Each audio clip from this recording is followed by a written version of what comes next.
കൊണ്ടോട്ടി താലൂക്ക് ആശുപത്രിയിൽ poly dental clinic പ്രവർത്തനം ആരംഭിച്ചു. 15ാം ധനകാര്യ കമ്മീഷൻ ഹെൽത്ത് ഗ്രാന്റിൽ നിന്നും 60 ലക്ഷം രൂപ ഉപയോഗിച്ചാണ് ക്ലിനിക് പൂർത്തീകരിച്ചത്. പുതുതായി ആരംഭിച്ച urban poly dental clinic T V. Ibrahim MLA ഉദ്ഘാടനം ചെയ്തു.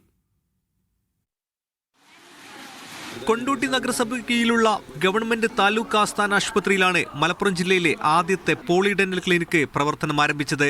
സംസ്ഥാനത്താകെ 5 പോളി ഡെന്റൽ ക്ലിനിക്കുകളാണ് പുതുതായി അനുവദിച്ചത്. 15ാം ധനകാര്യ കമ്മീഷൻ ഹെൽത്ത് ഗ്രാന്റിൽ നിന്ന് ലഭിച്ച 60 ലക്ഷം രൂപ ഉപയോഗിച്ചാണ് പണി പൂർത്തീകരിച്ചത്. ക്ലിനിക്കിൽ ഒരു ഡോക്ടറുടെയും ഡെന്റൽ ഹൈജീനിസ്റ്റിന്റെയും സേവനം ലഭ്യമാകും.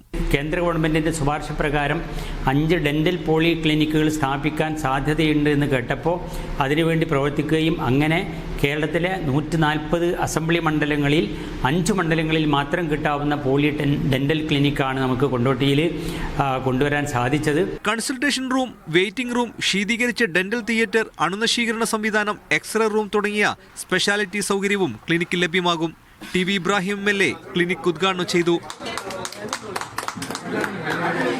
Kondotty MLA TP Ashraf Ali, block panchayat president PKC Abdurahman, ഉദ്യോഗസ്ഥർ, ജനപ്രതിനിധികൾ ഉൾപ്പെടെ ചടങ്ങിൽ പങ്കെടുത്തു. മീഡിയ 1 മലപ്പുറം.